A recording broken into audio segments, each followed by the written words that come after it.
Hello there and welcome to the show. Apparently I have to be more professional in my approach.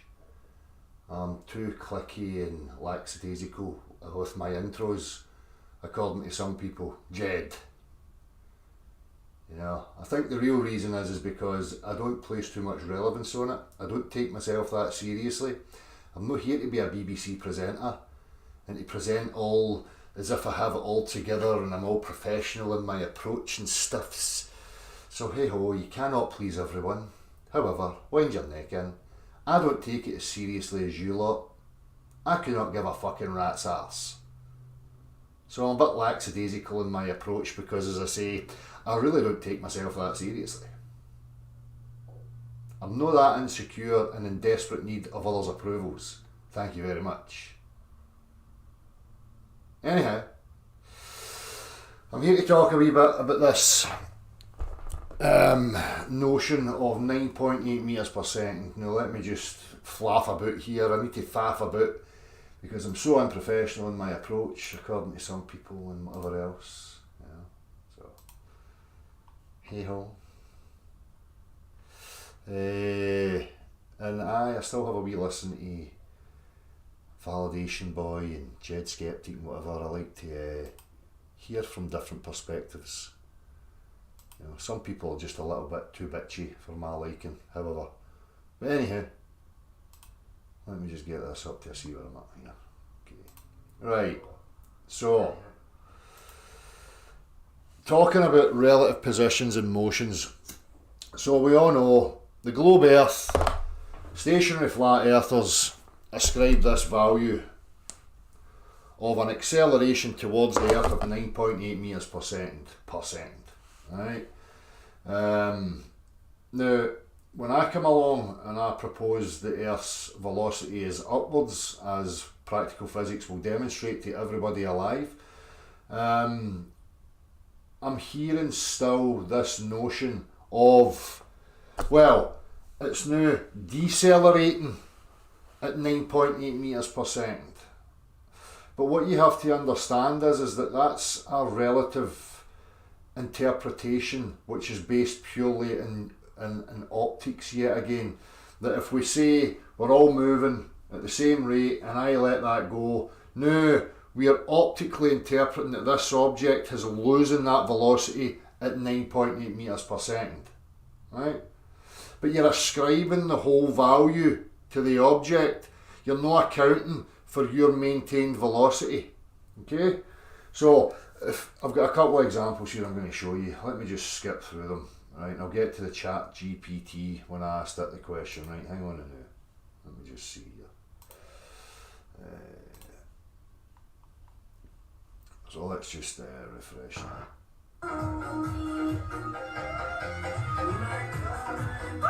Now at this point you can see that this one here is slowing down. We'll describe that this one's slowing down. So to you, the observer on this one, this now appears to have a deceleration rate, which you're ascribing purely to this, right? But you still are maintaining your velocity. So your visual perception of that is far greater than its actual loss of velocity. And as it gets slower exponentially, it appears to you like the deceleration is increasing. Okay? Again, you have to understand that when you do that, you're only ascribing value to this and not accounting for your maintained velocity. Okay? So I've got many other examples of that I can probably show.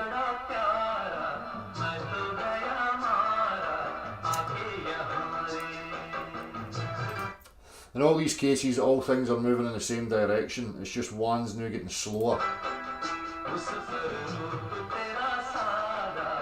So here from this point, as this one slows in its velocity, visually, it's a greater value when you're only interpreting it visually, which is all we have in reality when we release the object. Whether you're claiming it's accelerating down or we are saying it's decelerating, we don't have a true ascribed value. We are interpreting it from our relative position. you're not getting an actual true value, which you have to account for. If the Earth has a velocity of say 1,000 miles per hour upwards trajectory, then the object as you release it also has that and loses from that 1,000 miles per hour velocity. But if you only ascribe value to the object, you're going to misascribe or give a misvalue to that object's true velocity, because you're taking it from your relative position. Let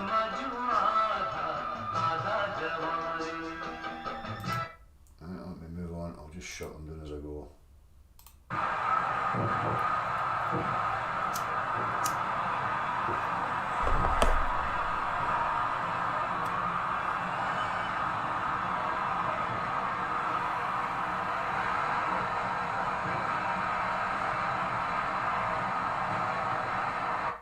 Probably another one I'm wanting. Hang on a minute. Don't need that one. What's this one? Let's see here.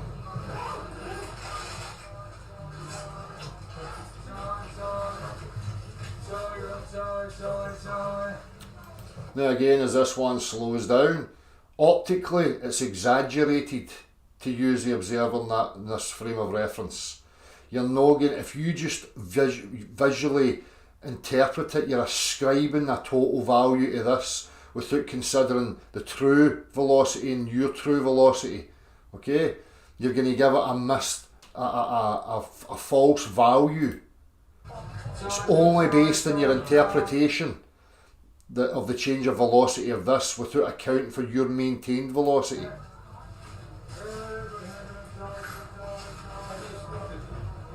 I'm just using these just as a quick example to make the point.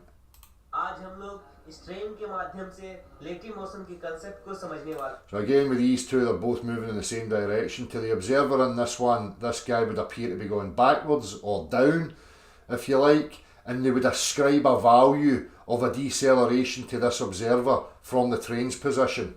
Let me just keep skipping through. Same here again, you know, you're viewing both these are going the same direction. This one's slower now, so it appears to you like it's gone in the opposite direction. So if they were doing the same rate and this one began slowing down and you only optically observed that, you would ascribe maybe, oh, it's decelerated at 9.8 meters per second. But that's only an optical interpretation of your relative position. Okay, it's not a true value of how its true velocity and how much it actually slowed down.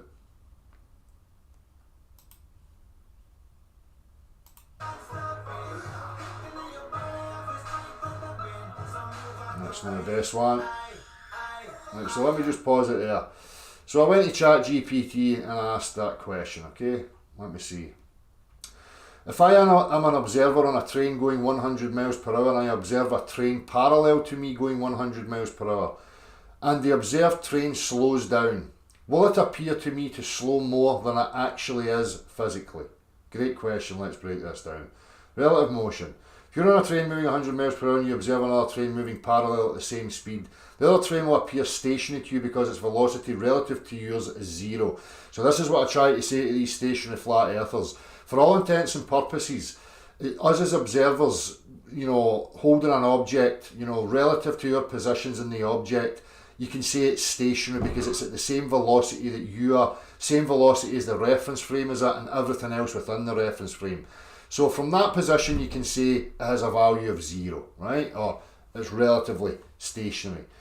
When the observed train slows down, if the other train begins to slow, its speed relative to the ground decreases. However, from your perspective, it will appear to accelerate away in reverse relative to you. For example, if the other train slows to 80 miles per hour relative to the ground, its relative velocity to you becomes, you can see the equation, 20 miles per hour backwards. Apparent rate of change. Whether it appears to slow more dramatically than its physical deceleration depends on your frame of reference.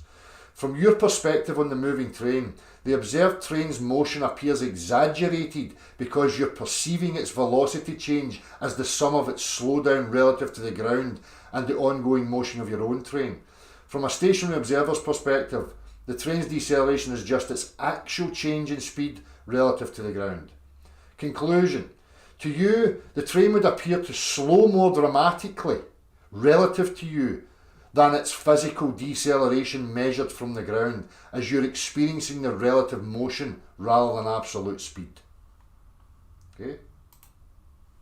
So, when people are talking, in regards to when we drop an object and let's say, somebody who's advocating for, the upward motion of the earth. When you release that object and we're now saying, well, it's moving up with us, and as we let it go, it's still moving up, but it's getting slower. If we visually take that gap and that distance, we're ascribing a value of a deceleration to that of 9.8 metres per second. But when you take into consideration your continued velocity, then visually it appears like more of a deceleration than it actually is. You have to be careful when you're ascribing the total value to this, because that's not what's actually happening in reality. It's a false way to interpret it. So this talk of 9.8 metres per second is not a true value. Again, it's coming from an optical interpretation without accounting for your velocity that you already have in the first place. I hope that makes sense,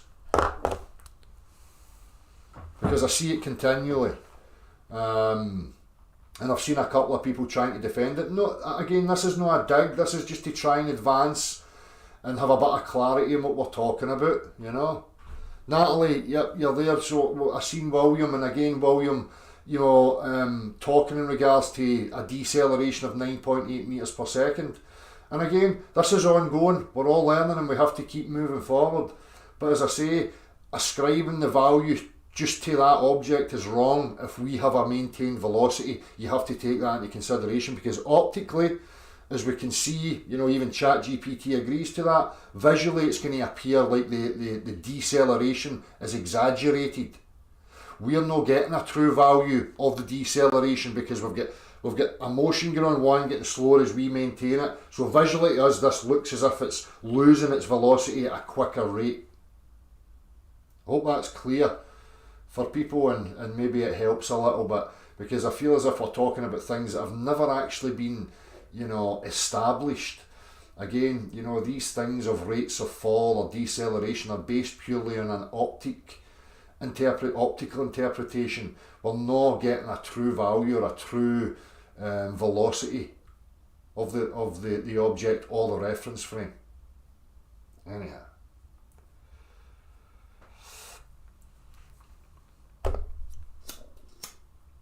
Nice one, Natalie.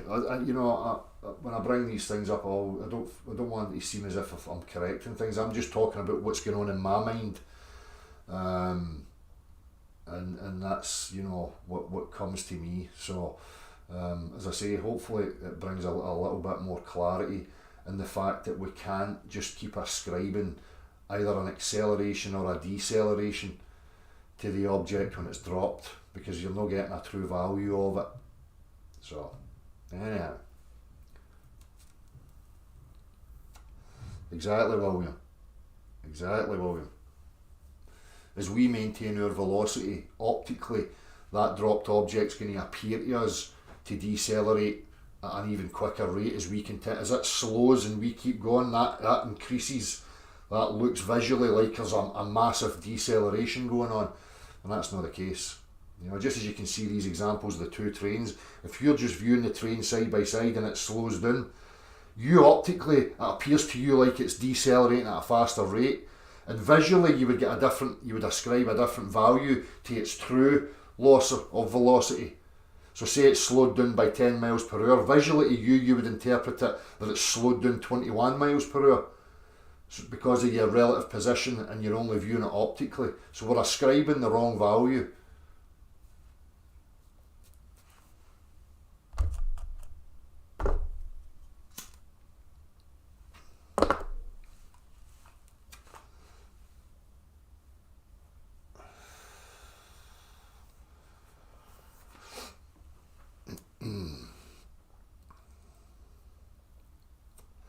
Well, if you actually go to it, Andrew done it earlier and he typed in how far does a 1 kilogram weight fall in 1 second, and it's coming back with a value of 4.9 metres. So if we then consider that in 1 second for a kilogram weight, its fall is 4.9 metres in 1 second. So if we were to say, well, that's a deceleration of 4.9 metres in 1 second, well, that's ascribing the total value to the dropped object. If we then consider our velocity in regards to that, that then becomes even smaller. So the deceleration is not really that massive. It's just when we ascribe the whole value to the dropped object, it appears to be a greater change in velocity than it actually is. So these things have to be cleared up as far as I'm concerned, because there's no point in us trying to talk about that when we're ascribing the wrong value to things. You know?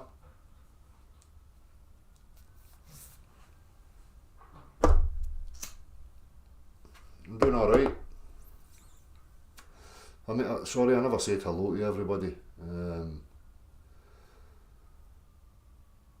Do you have any opinion on the relationship between physical reality and consciousness? I don't know about opinion. I have lots of thoughts, lots of questions. Again, I'm not somebody that just jumps to a conclusion. There's so many.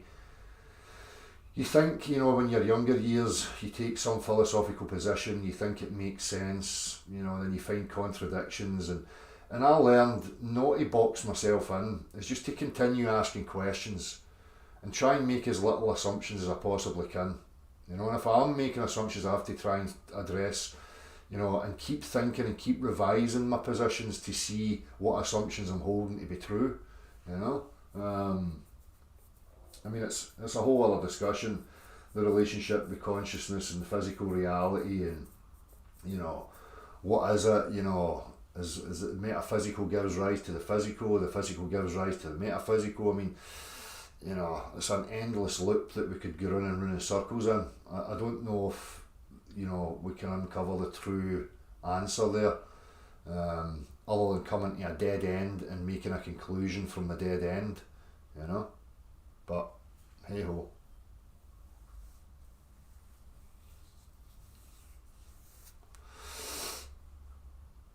Cheers, Angela. Sir Tuddle, I've been saying this from the get-go. Sorry if I missed that, mate. Sometimes, it just has to happen internally, but it's good that other people have realised that and asked those questions. Rolling Stone, do you want to have a chat, Dale? Not really, not particularly. I'm just on here to talk about this little aspect. I was not planning on being on here for a great length of time. You still think life is an abomination? Well, from a certain perspective, trying to, again, I say an abomination from my perspective and where I'm at life and just now. I openly admit I do not have access to the bigger picture, to the relevance of this reality and its ultimate purpose and meaning. So from my subjective perspective, I can take a view on various aspects of life which are interchanging.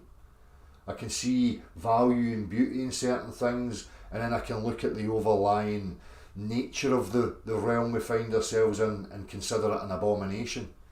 Where in order to sustain itself, something has to eat something else. But there's also some clarity in imperfection. I have this discussion with people in regards to, sporting events. Now you look at sporting events like football or soccer for the Americans, and you get a faction of support who support their team and who are always striving for this perception of perfection, right? As if that's the be all and end all. When the reality is the beauty of sport lies in imperfection. Competition in sport would never be what it is if we did not have imperfection. If I took two football teams and says, right, here's two perfect football teams, what's going to happen? What would the outcome be? 10 each? 9 each? So even in that regard, from a defensive point of view, a perfect game would be nothing each. From an attacking point of view, it would be 10 each. And it would interchange. But the fact of the matter is that sport and competition prevails in is there because of imperfection. Right? If you take it from that perspective, me, when I partake in sport, I partake in it purely for my own enjoyment. Nothing transcends the enjoyment of participation for me. So I don't ascribe any other value to it than that. But when you take it from these people's perspectives, you point these things out, there's beauty in the imperfection. A winner and a loser in a competitive scenario is dependent upon imperfection, because any competitor, both or all competitors, totally perfect. Where's the competition? It's a stalemate. So, anyhow, I digress.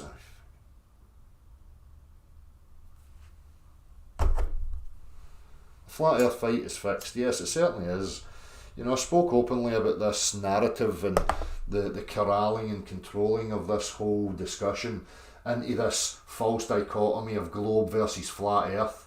And these two, I would consider retarded models, of a false reality doing battle with each other. I openly spoke from the very beginning about this whole notion of adopting models. We should only ask questions of claims made and what we can demonstrate in reality and see where that leads. As I said before, it's a game that's being played, and you're seeing the results of that now. It's a never-ending perpetual us against them, like two opposing soccer fans perpetually berating and cheering. It's not going to go anywhere. I'm not really interested in the flerf-glerf debate, because both of them are totally fucking ridiculous. Okay? Both of them. Globe Earth and flat Earths are just as ridiculous as each other.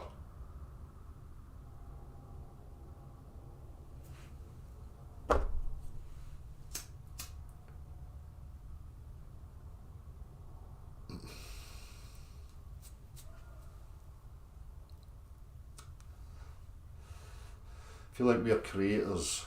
Sorry. Build the gardens, made that special spot for just you outside in nature. Yeah. The world's arguing over semantics. The world's arguing over subjective ideology. Again, here's the reality. Us as human beings have no idea why we exist, how it came to be, and if there's any purpose to it. Now, that's the true reality. So anything else coming after that, claims of what it means to exist, how we came to be, why we exist, what's a good life, what's a bad life, all that stuff that's all been created is all subjective ideology. You do not know why you exist, where you actually exist, or the purpose of it. Without the answer to those questions, everything that you're participating in is a delusion. So the world's at each other's throats because they're all projecting subjectivity. The world is not addressing the objective requirements of being a human being and focusing there in the shared common ground of objective requirement. And I don't know if there is something that could be agreed upon, because we have such an array of subjective complexity. But I'm talking about things like, a basic need to sustain your life, to survive. The rest of it is all subjective ideology and people trying to argue their subjective position and dominate. So it's not going to change. Whether it's globe earth, flat earth, whether it's left wing, right wing politics, this religion, that religion, this idea of how to live, what it means to be a good human being, what it means to be a bad human being, they're all subjective ideas. If you don't know where you are and why you're here, what the fuck are you up to? You're adopting all sorts of nonsense and basing things from your own subjective desires. There's nothing objective in that.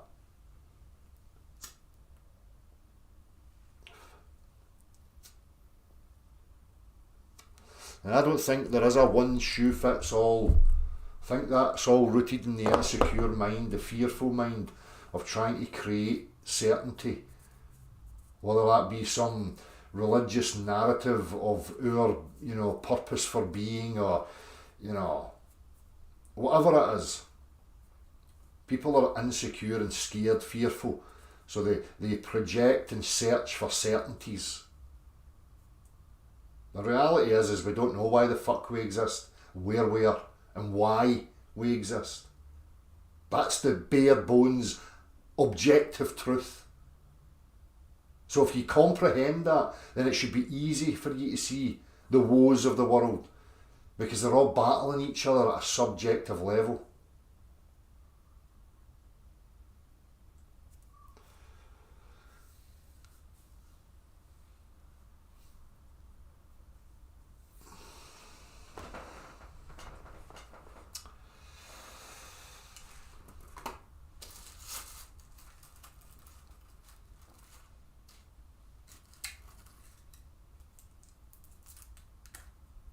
People have no issue with motion displacing matter and orientating it in relation to that vector, unless you say that vector is upward and it clashes with the belief idol. Then they deny reality, of course.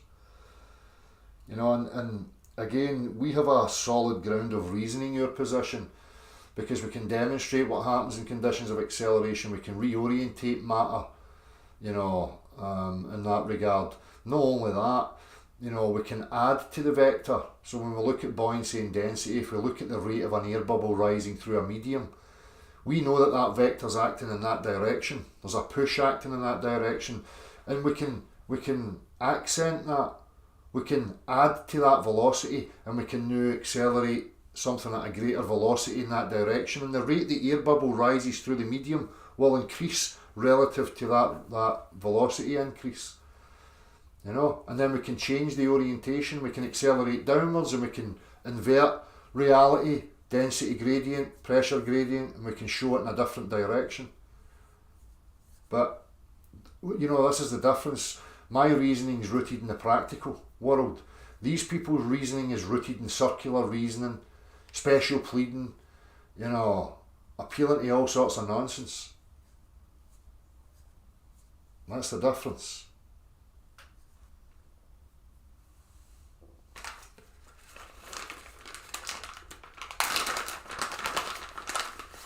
Lost souls swimming in a fishbowl, exactly, Angela. And those fish are trying to dictate to each other the meaning of life, the purpose of life, the do's and don'ts of life, and they don't have a fucking clue, Unless somebody can show me the objective truth of my existence, they don't have any grounds to start telling me what's good, what's no, how I should live, how I shouldn't live, the meaning of life, all these narratives that have been created. They're just stories, that's all they are.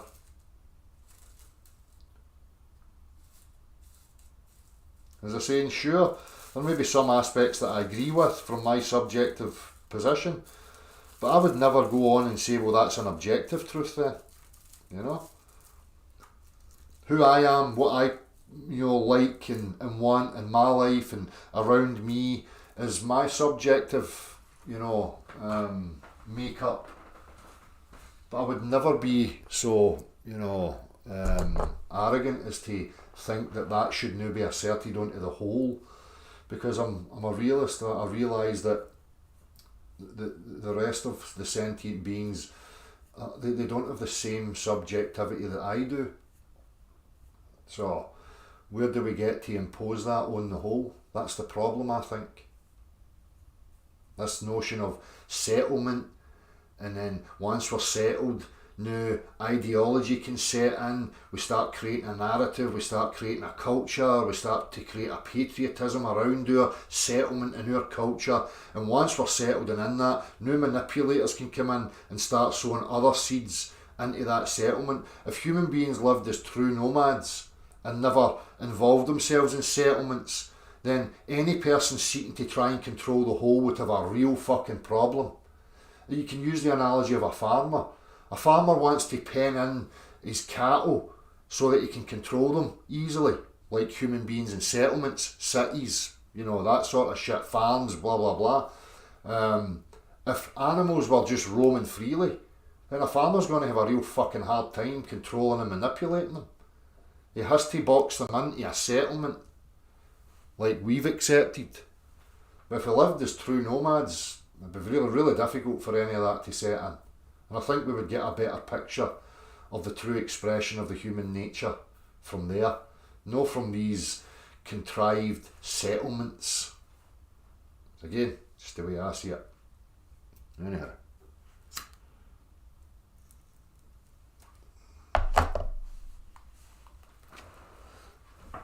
Yeah, man, Angela, of course. It could be the reset.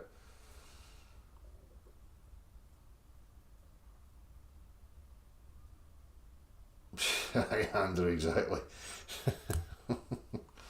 Anyhow, don't want to digress too far. I just wanted to make this point of ascribing value to a dropped object, regardless of your, position. Well, particularly in our position of the Earth's velocity of a upwards motion relative to us. If we ascribe a deceleration rate, we have to understand how we're coming to that figure. It's based on an optical interpretation of a distance and when it meets the ground meets the object, but you're never getting a true value of, for one, our velocity before you let it go, and then when you let it go, our velocity being accounted for in the visual interpretation of that loss of momentum, because there's two factors at play and people are trying to ascribe the whole value to the one, which is the object that's being released into freefall. So I hope that makes sense, and we'll see where that goes. Anyhow, I'm going to get off. I only come on here quick just to say that. So take it easy, everybody.